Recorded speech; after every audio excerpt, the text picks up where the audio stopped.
Together we can. Together we can. Together we can. Together we can. Together we can. Together we can save lives. Please give to our patient programs at kidneycancercanada.ca.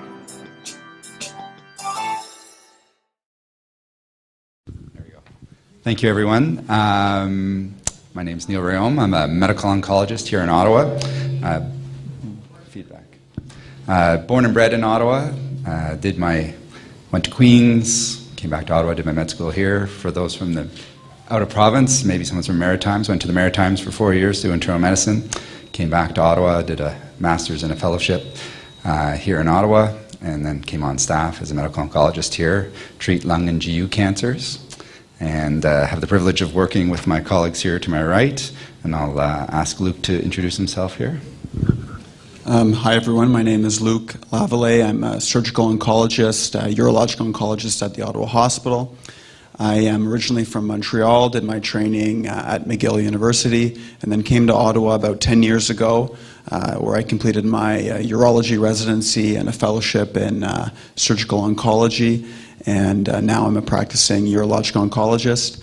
I contribute to CCUS, which I think is a great initiative that Kidney Cancer Canada has supported.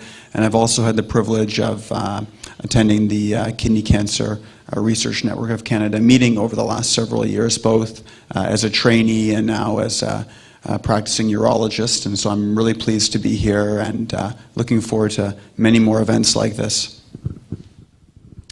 My name is Scott Morgan. I'm a radiation oncologist at the Ottawa Hospital Cancer Centre. I'm originally from Alberta.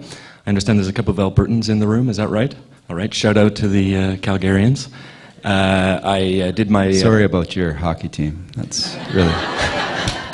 I'm actually partial to the Oilers, so we're in good shape. But I did my medical training in Kingston, in Ontario, in Queens, and did my residency in radiation oncology here in Ottawa, a year of fellowship training in urologic malignancy in the UK at the Royal Marsden Hospital in London, and my practice in Ottawa is focused on genitourinary cancer, which is to say mostly, as I'm a radiation oncologist, on prostate cancer and bladder cancer, but also on kidney cancer, and over time an increasing role in that as well.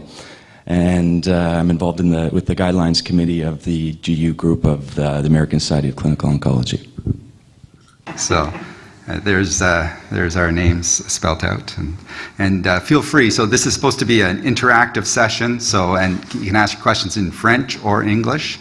And je parle un peu français. Luke will help me out if I get stuck, and Scott, well, Scott will do his best. So, anyway.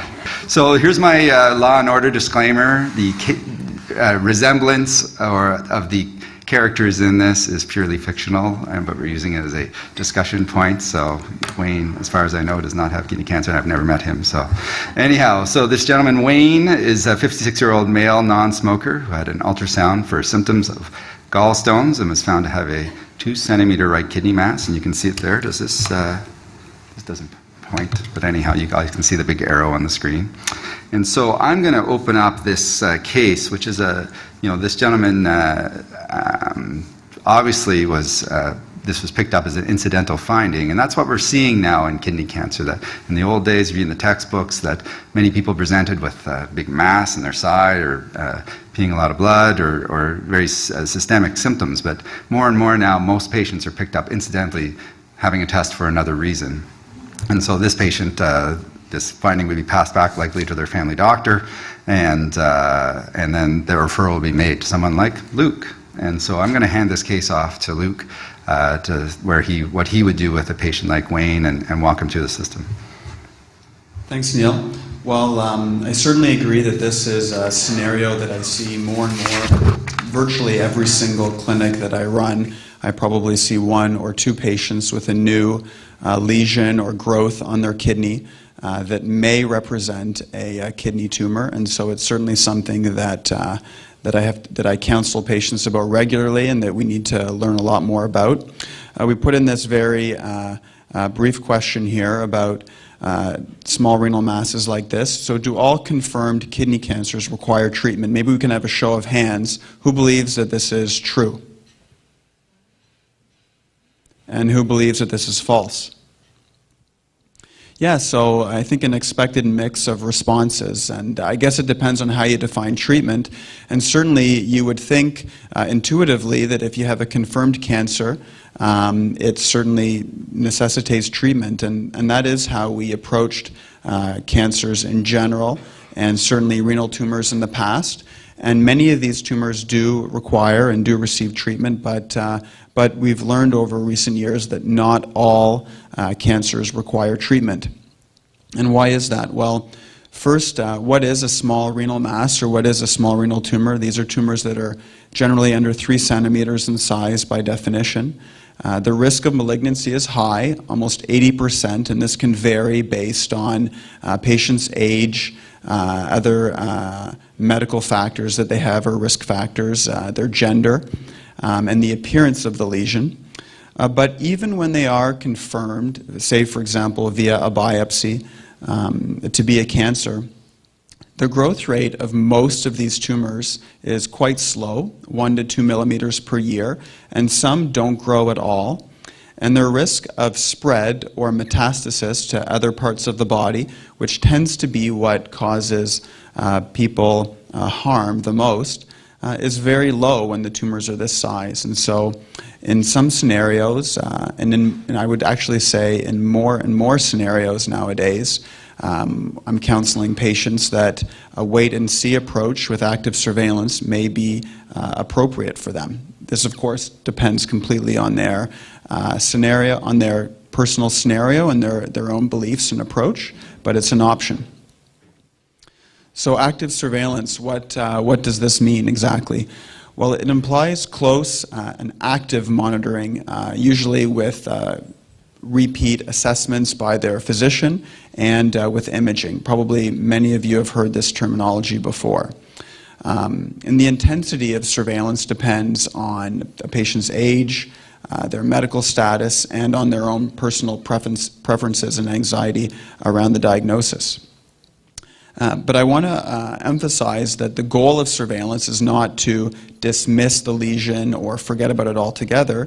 It is just to avoid or possibly defer treatment if treatment is not necessary. Because treatment, as we all know, can have risks. Anytime you are considering surgery or other interventions, there are risks, even if it is usually tolerated quite well. So let me just ask you a question. So would these patients necessarily get a biopsy, or would they just be monitored and biopsied at the time of you're going to do something? Yeah, great question. So that's actually a point of debate, I would say, right now in our field. Some physicians believe very strongly that a biopsy is indicated for most patients in this situation, and others believe that it depends a little bit on the scenario. I'm one of the latter who believes that it depends on the scenario. For some patients, a biopsy can be very helpful, certainly when there is a lack of clarity around what the tumor may represent, or if the biopsy is going to change the decision that we make about treatment. Some patients that I meet will tell me that if the biopsy confirms the malignancy, they want it removed, and that's certainly very reasonable because they don't want to accept any risk that it could change over time, over a period of surveillance. This would typically be a younger, healthy patient that could get through a treatment easily and that is willing to accept the risks, for example, of surgery. Older patients, just to follow up on that, or who may have a lot of other medical comorbidities or medical problems, may not require a biopsy, because even if we confirm that there was a cancer, they may select observation either way, and therefore why expose them to a risk of biopsy if it's not going to change our plan. So I guess you've thrown in a slide here. Oh, we have a question at the back there. First of all, I just want to say thank you so much for breaking up active surveillance.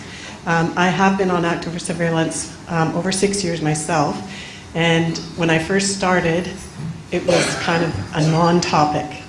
And over the last 3 years, I would say it's become more and more to the forefront and a viable treatment for small tumors. So I just want to show my appreciation that it's being brought forward. It's a viable treatment option, and it's just basically thank you. Thank you. We had another question in the center of the room. Yeah. What necessitates surveillance over surgery? What determines the with the option. Yeah, excellent. So just to kind of comment briefly on both comments and questions that were made, I want to emphasize that surveillance is a treatment, and that's something that is very important to recognize. So surveillance means that we are really actively following, and we are going to perform an intervention for cure if an indication should arise. And so how do we make a decision about surveillance versus treatment? Well, it depends on a number of factors. I would say the person's age, health status, the size of the tumor, if we have any indication about tumor growth over time. For example, I'd be more likely to recommend treatment with surgery of a tumor that's growing over time compared to one that has been very stable. And be more likely to recommend active treatment in a younger patient who I think can get through surgery very easily than a much older patient who may have many other medical problems and who might have a lot of complications from treatment. But at the end of the day, it's frequently a judgment call and a preference by the patient when they have been counseled about the pros and cons of each approach. Another question at the back, yeah. Thanks. Just wondering, in terms of active surveillance, are you relying only on imaging to follow it, or are there any surrogates that are considered reliable in this? Yeah, right now we're mostly relying on imaging and the appearance of the tumor, and then growth patterns of the tumor over time. Okay, one more question at the front, and then we're going to move on. What would you say about the position of the tumor? Like, if you have I had a small tumor of 2.2 type centimeters, but the position was a factor because it's near the renal artery.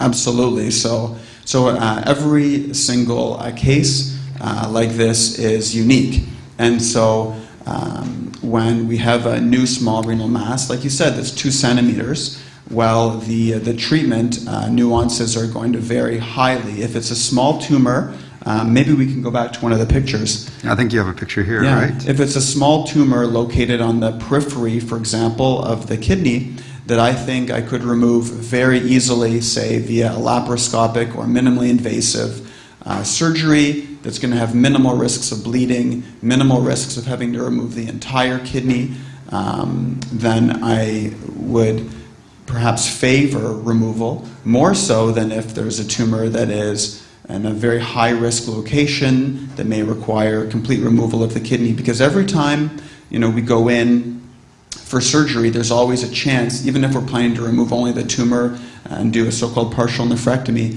that we may need to remove the entire kidney. And so those kind of judgment calls will perhaps sway us a little bit in our decision. And I think that on your other side, I think we have a picture coming up here. There's some other non-surgical options that have come out recently, right? So. Yeah, absolutely. So I don't perform ablation procedures myself. In Ottawa, they're performed predominantly by our radiologists who are trained in this because they use ultrasound guidance usually. But ablation, which can be given in the form of radiofrequency energy or cryotherapy, which is freezing, is basically a treatment approach where a small tumor could be targeted via a probe, essentially via a needle, using an image guidance technique, and killed using a form of energy. This has been done over the last 10 to 15 years, and it's certainly a viable option, but we don't know if this form of treatment is as efficacious as surgery. Therefore, currently, we're generally using it in patients who don't want or who may not be able to tolerate the risks of surgery. And again, the question about location is very critical for this type of treatment because of that it has to be away from something that will take the heat and the cold away from the tumor, right? Exactly, yes. If there's the selection for cases like this require a tumor generally that's under 3 centimeters in size, that is not too close to other vital structures. For example, the kidney, as you know, is surrounded by intestine, by the spleen, the liver, and other important structures, and so you have to have confidence that you're able to treat the tumor without injuring those other structures. We got one question at the back there. Yeah.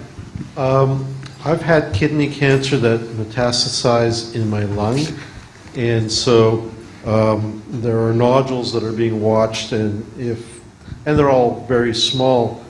Would ablation be a treatment in lieu of surgery in case of small nodules in the lung?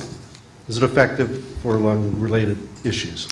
So that usually that's usually a discussion with your medical oncologist, and we'd get the thoracic surgery team involved as well as the radiologists and discuss what's the best treatment option. I think the default is usually surgery is the preferred choice, but based on location and size, as Luke said, and other medical issues for the patient, we have considered radiofrequency ablation in the lung for unique scenarios, but the standard of care, I think, if we thought there's a lung lesion that needs to be treated, would be surgical intervention. But I guess each case scenario is put through the multidisciplinary team to figure out what's the best recommendation.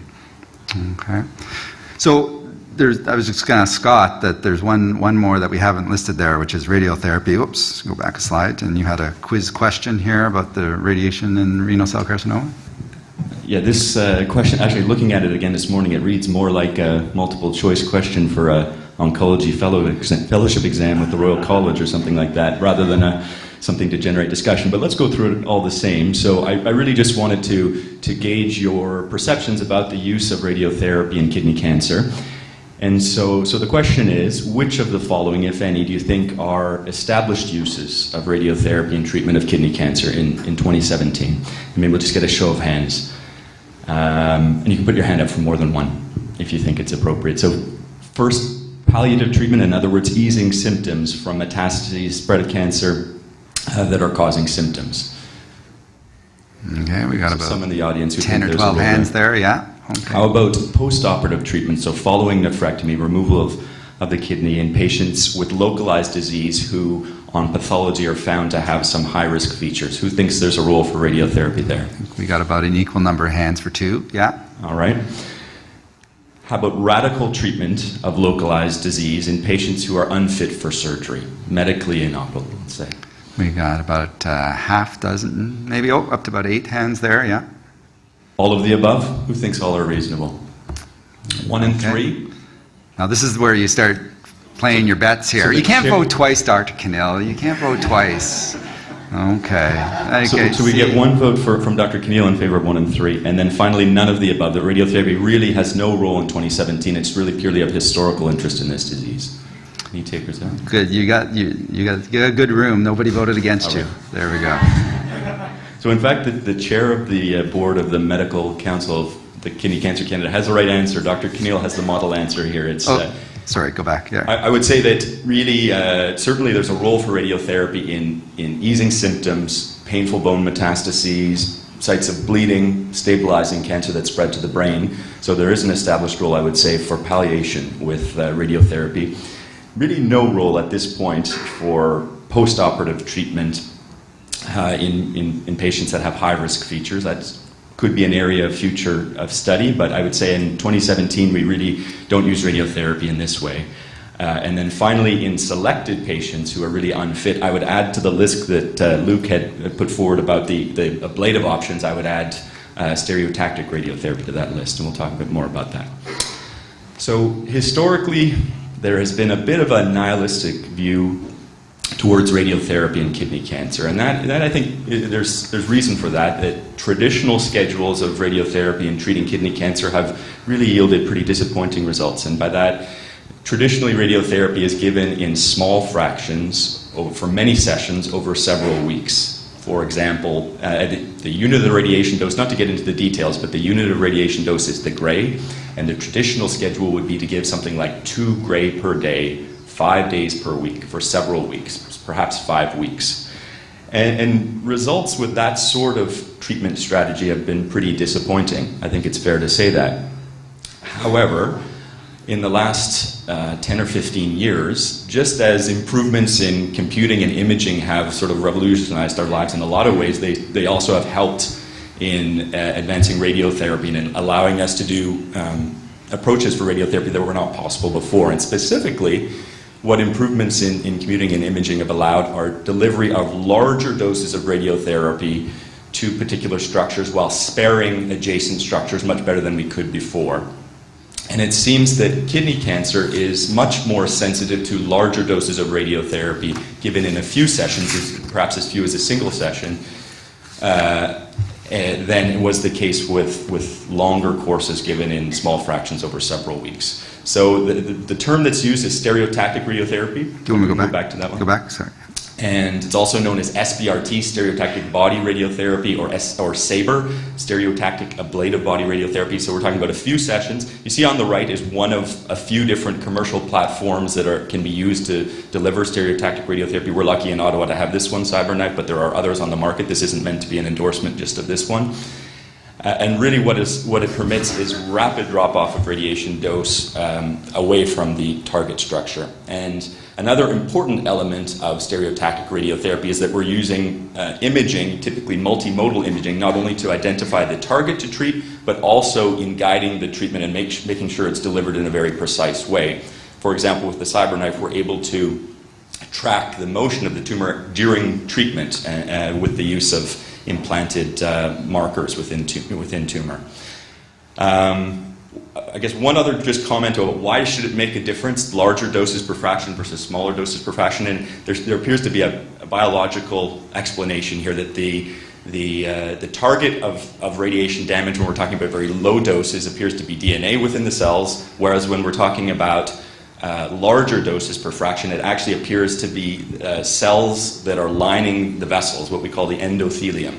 And as you may know, kidney cancer is a very vascular tumor. It's a tumor which is really where angiogenesis, where tumor vasculature is very important. And so a treatment which targets the tumor vasculature and causes damage to the vasculature, potentially this is an explanation as to why larger doses are. So are you saying you're copying the medical oncologist now? We're complementing that. Complementing. There we go. There we go.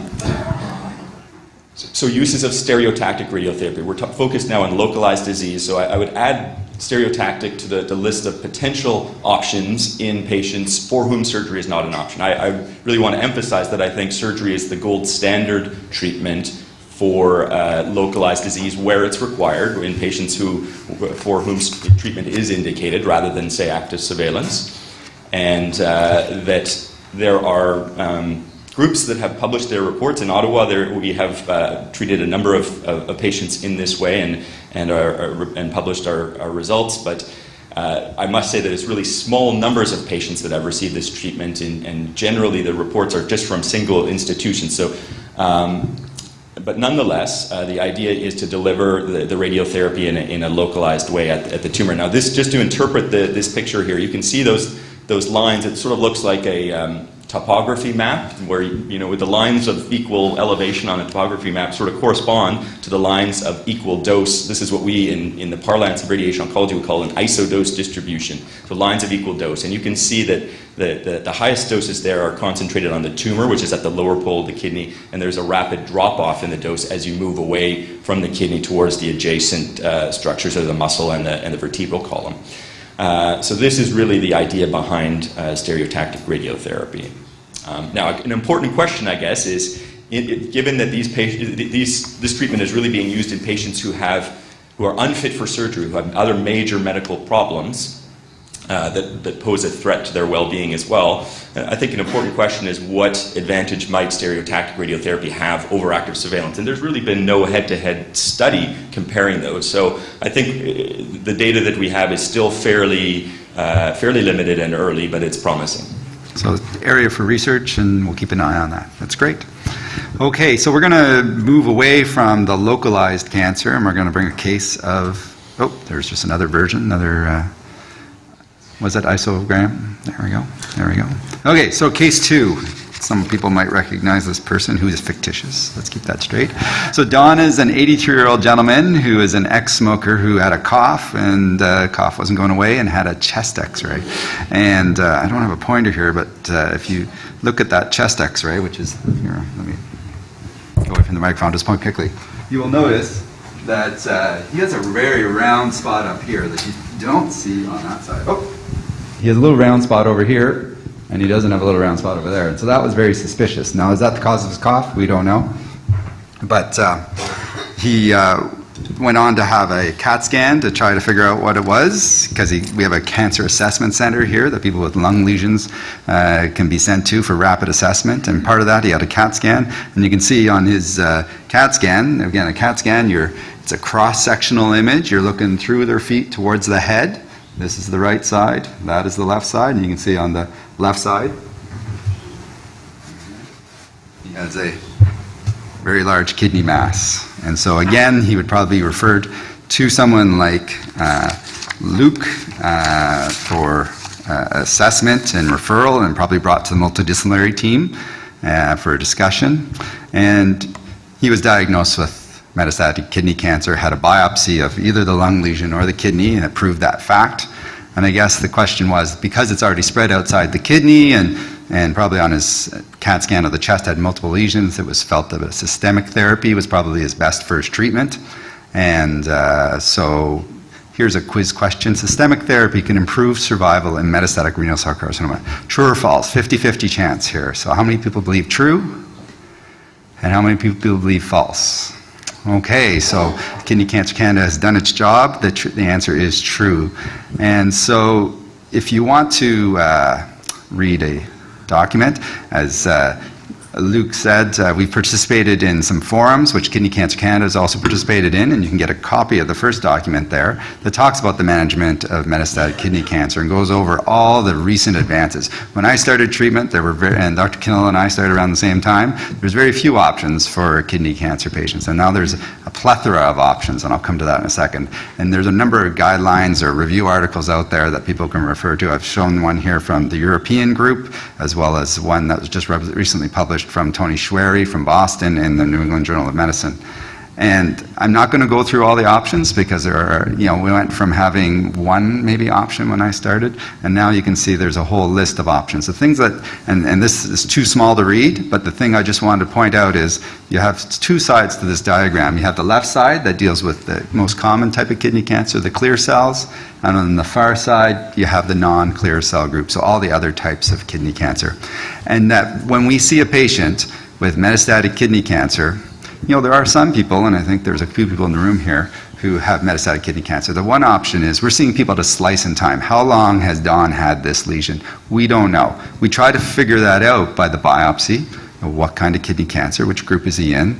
How aggressive does it look under the microscope? And we also look at a bunch of clinical factors about the patient. We stratify people. We look at a bunch of blood values, we look at their performance status, and we look, we don't know how long he's had this. And by looking at that, there are some people that we actually just watch. We don't institute therapy, and like active surveillance in the small renal masses, we may actually watch people for a little while before we institute one of these therapies. But if we think we need to institute a therapy, we actually have a number of things. The standard first line right now is a targeted therapy, so usually targeted at the vasculature, much like Dr. Morgan was talking about. But you will still see on that list immunotherapy. Immunotherapy was the standard when I started, and still remains, in a highly selected population, something you could, not funded in Ontario, I'm not sure it's funded anywhere in Canada, something like interleukin-2, but it's still on the list there, and in the States, with one of the vascular treatments, it's still the adjunct, the interferon is still used with bevacizumab.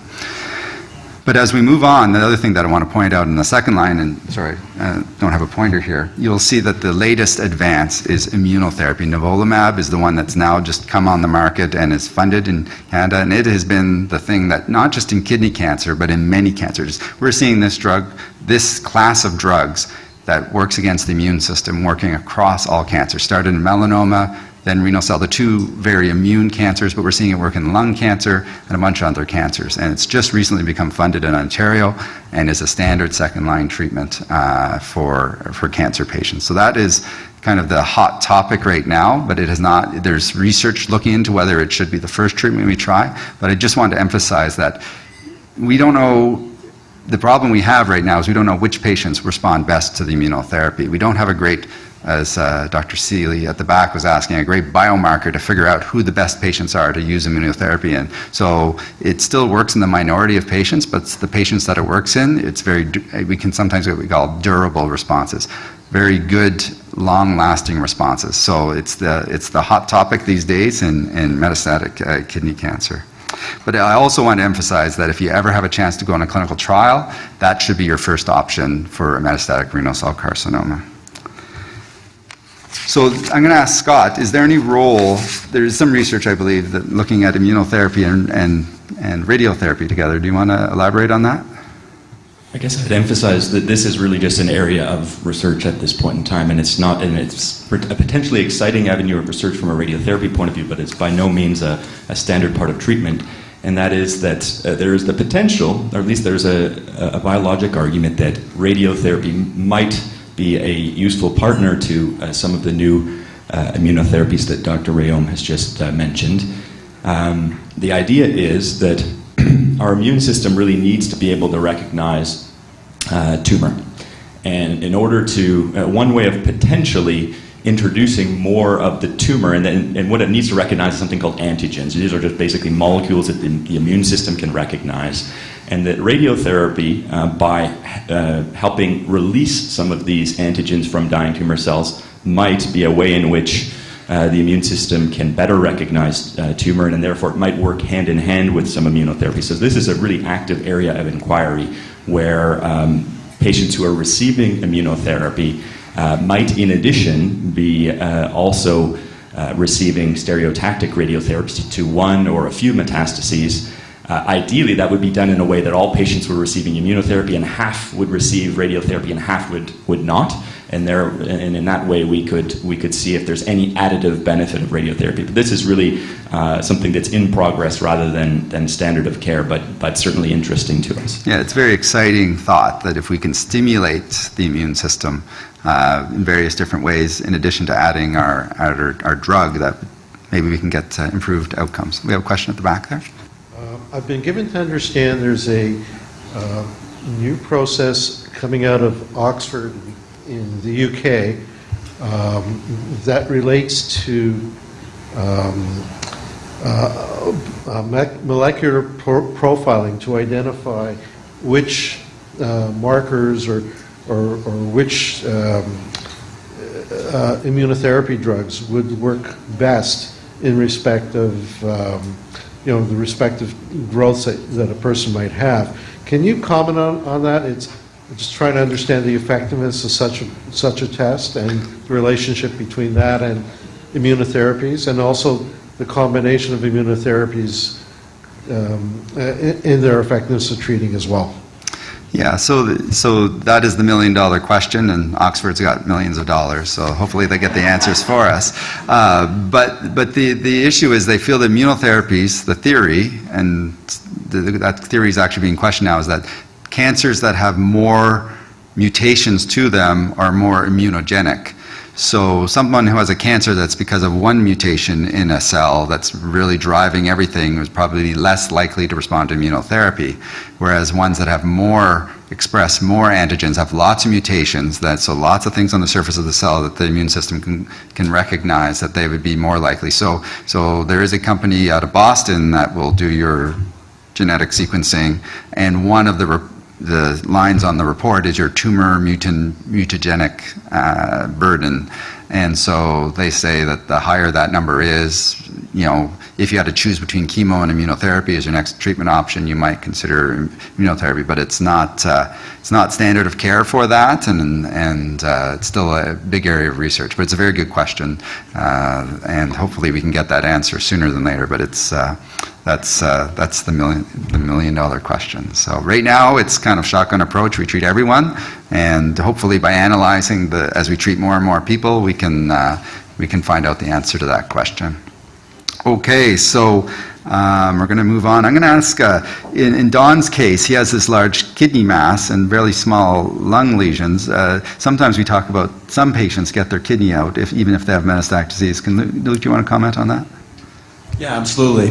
So Every patient, every scenario is different, of course, but there can be absolutely some benefit in removing the primary tumor or the kidney and the tumor, of course, in patients whose tumor has spread throughout the body. Goals in this situation are probably first and foremost to improve the patient's survival. There is some evidence from clinical trials that would support removal of the tumor improves how long a patient will live afterwards, as long as we do a good job of selecting the right cases. But there's added benefits as well. Removing the kidney can control symptoms locally. For example, if a patient has bleeding or pain from nerve involvement or a mass effect, or because the tumor is so large that it is pushing against other organs near it, removal of the tumor can provide benefit, either for patients who have symptoms now or who are likely to develop them in the future. So I think there's absolutely a role for removal of the kidney in this situation, which is called cytoreductive nephrectomy. And then I think you just threw up some general criteria here as to what would lead you towards doing that. Yeah. So if we're considering cytoreductive nephrectomy, this is clearly a complex scenario, and one that we often would discuss together in a multidisciplinary fashion, both as a team of physicians and with the patient and their family. But in general, it's reasonable to perform a cytoreductive nephrectomy if you can remove the majority of the tumor, we believe, in the body.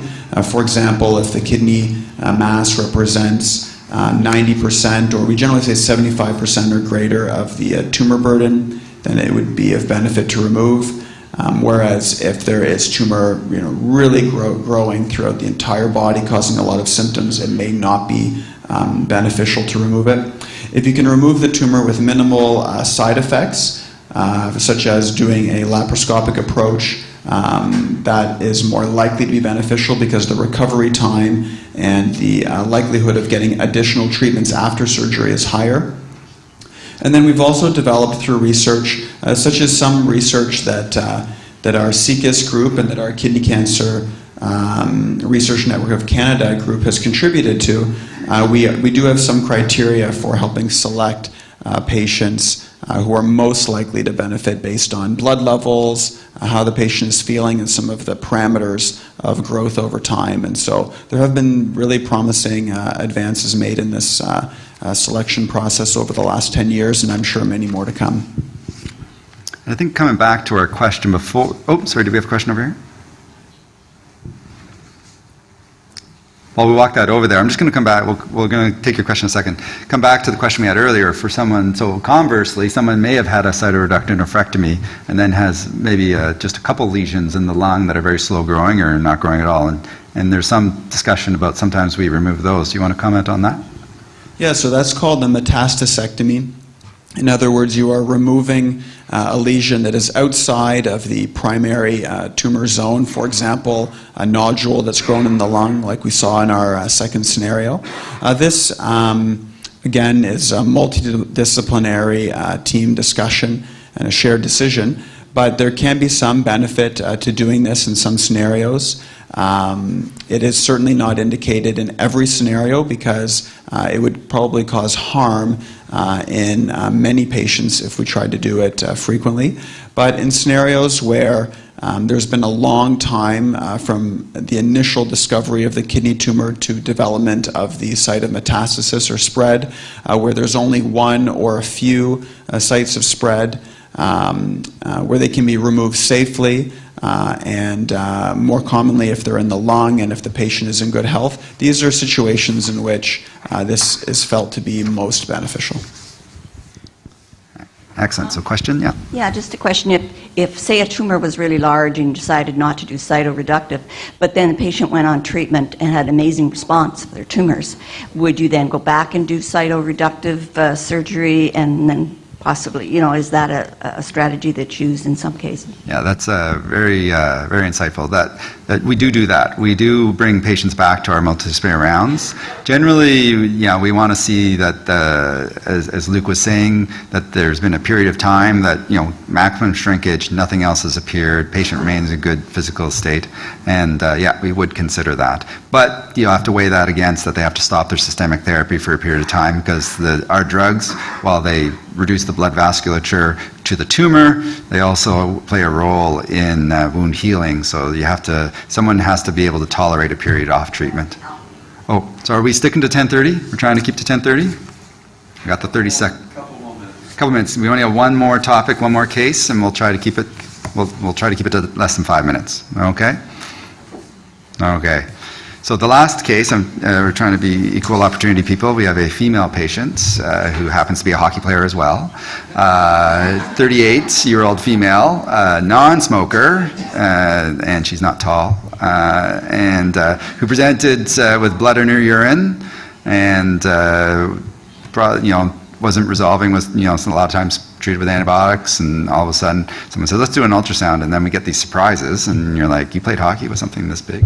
But it's amazing what people can tolerate for long periods of time, which infers probably, and she had a complete staging, and this was the only tumor you see, and so they would go to someone to Luke, and Luke, what would you say to Haley?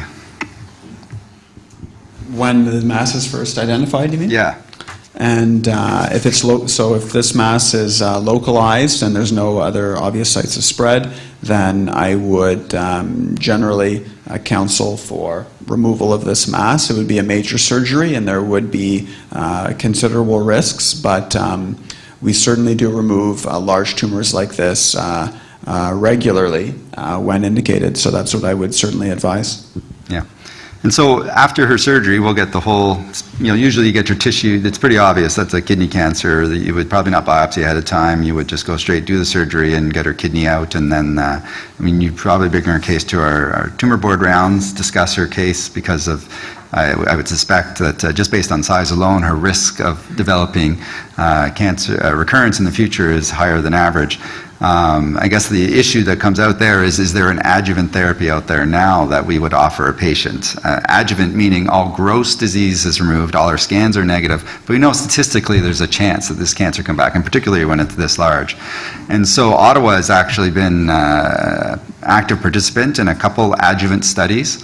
There's probably about 7 of them going on in the world right now. The first one that we participated in was an American study called the ASSURE study, and it looked at a year of Sutent versus a year of sorafenib, both targeted therapies versus observation, and versus placebo. And the results, unfortunately, have come back negative for that study. Now, there were a lot of issues with that study in that we were very early on in using Sutent. A lot of patients needed dose reductions on the study. It included some people at lower risk, so it might have washed out some of the benefit we see, people not getting maximum drug, and some patients who aren't as high risk. So that was a bit disappointing, but a second study was done with Sutent, just Sutent, not sorafenib, for 1 year. And the results have come back this past fall showing that that the disease-free survival benefit from taking a year's worth of Sutent, if you have a higher risk cancer, the disease-free, so we're not talking cure, we're just talking delay till the time the cancer comes back, was about a year. So you took a year worth of drug, you got a year delayed if you're a person that the cancer is going to come back in. And so that's become a topic of debate as to the value of that, and it's a personal preference, but the ESMO group and the Canadian research group that we're part of, the recommendation has come back saying that we would not recommend it a standard of therapy to take targeted therapy after surgery at this point in time. There's a third study that's been formed, which Ottawa also participated in, that looked at a different drug, pazopanib, for 1 year. And while the results aren't published yet, a media release has gone out showing that study was negative as well. So we have 2 negatives, one showing 1 year for 1 year. And so there's still other studies ongoing. We're waiting the results. There's one study looking at 1 year versus 3 years.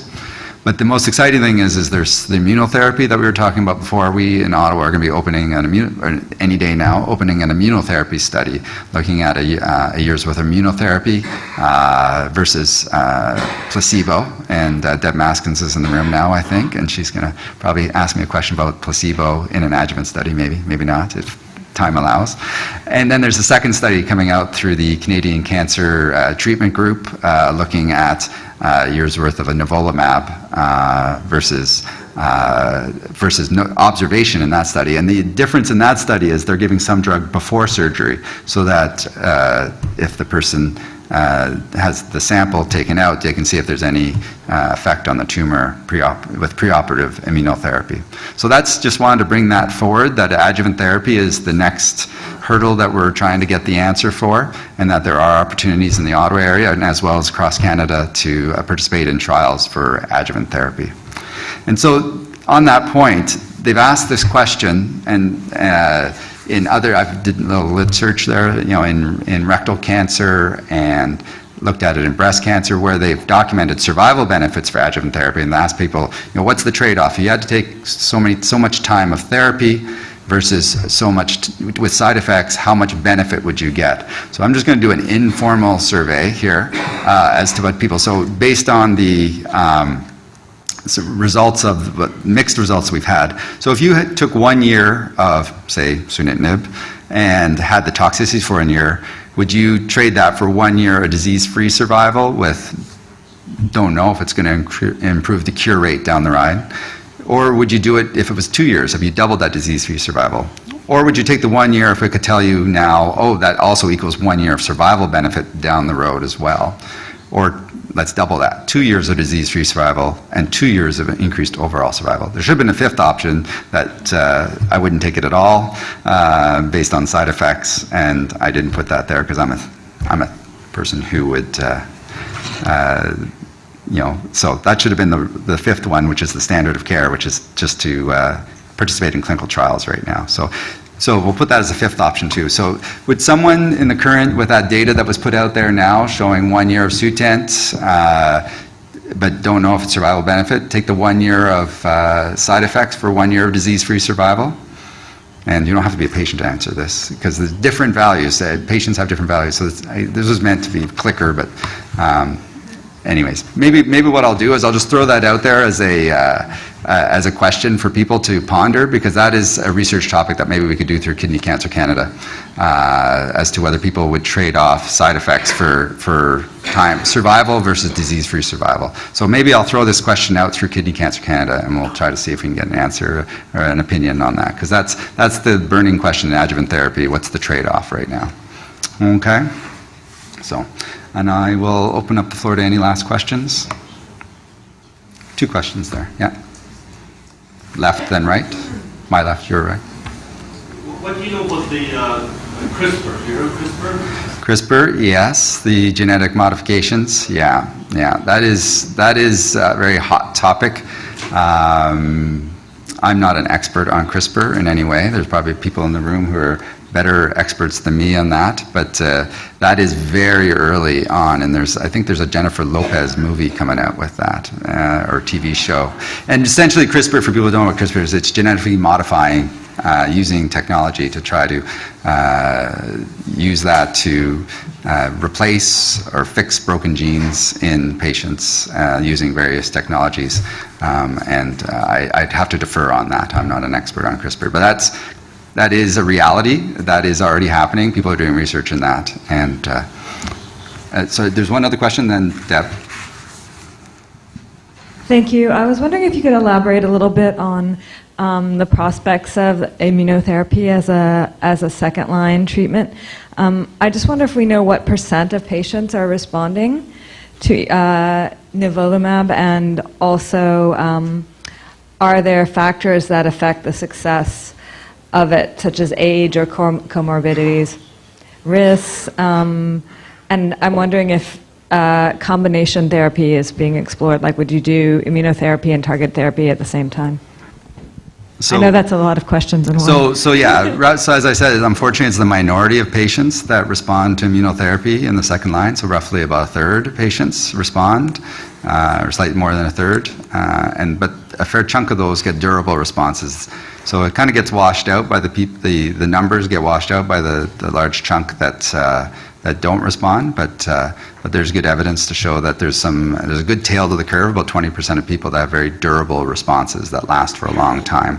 So we just treat everyone. And as for a subgroup, I don't think Dr. Cano can correct me if I'm wrong. We don't have a subgroup that we're targeting right now that has shown that, or more or less, that would respond to it. There are certain people who are ineligible for it, unfortunately, because of autoimmune disorders and so forth. So we got to be careful who we treat. So we're very selective in who we give the drug to, because even though it's much better tolerated up front, there are some long-term consequences as well to immunotherapy. And so even when you stop the drug, you have to still be watched for those issues long beyond the drug finishing. And last question to Dr. Maskins, Deb Maskins. Doctor of questions.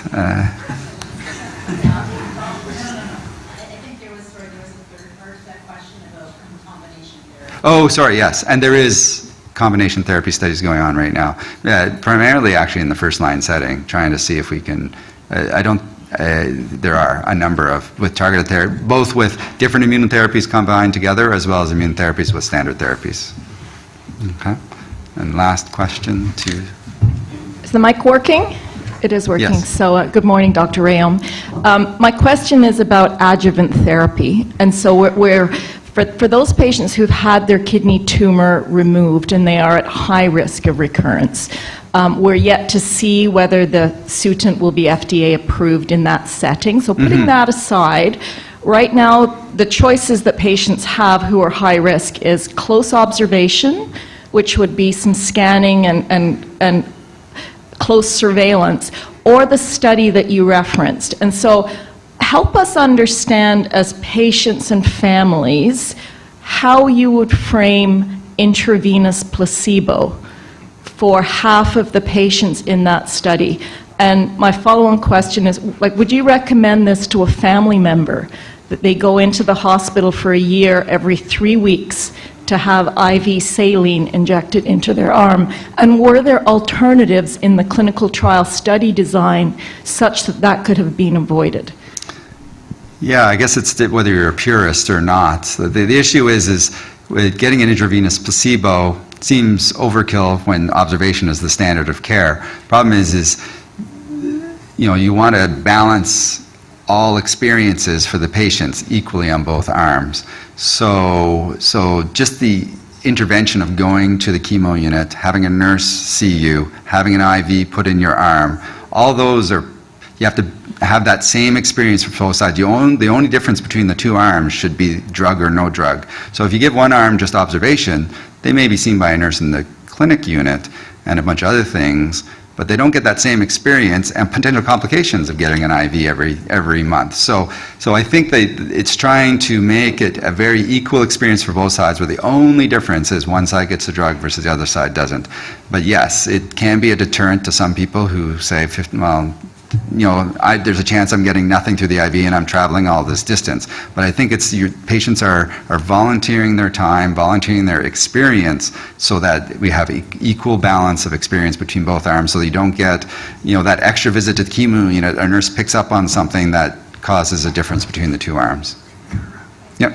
Thanks for that, and I appreciate you didn't design the study, yeah. But this is an area where I think patients do have a role to speak up, to say that for a patient to be driven into a hospital every 3 weeks to have saline put into their arm, especially finding a vein is not necessarily easy for a lot of patients, and it's traumatic. So I think this is something that patients need to be aware of and that we need to be questioning. I'm 100% in support of clinical trials, as you know, but this particular study is one where patients needed to be at the table earlier on to say, hey, this isn't okay with us because it still isn't sitting properly. Unfortunately, we have a second trial that has a non-placebo arm. So if you're lucky enough your center has both ones, or at a center close by that you could pick the other one, then that's the patient's prerogative to pick which trial they want. So, okay, thanks.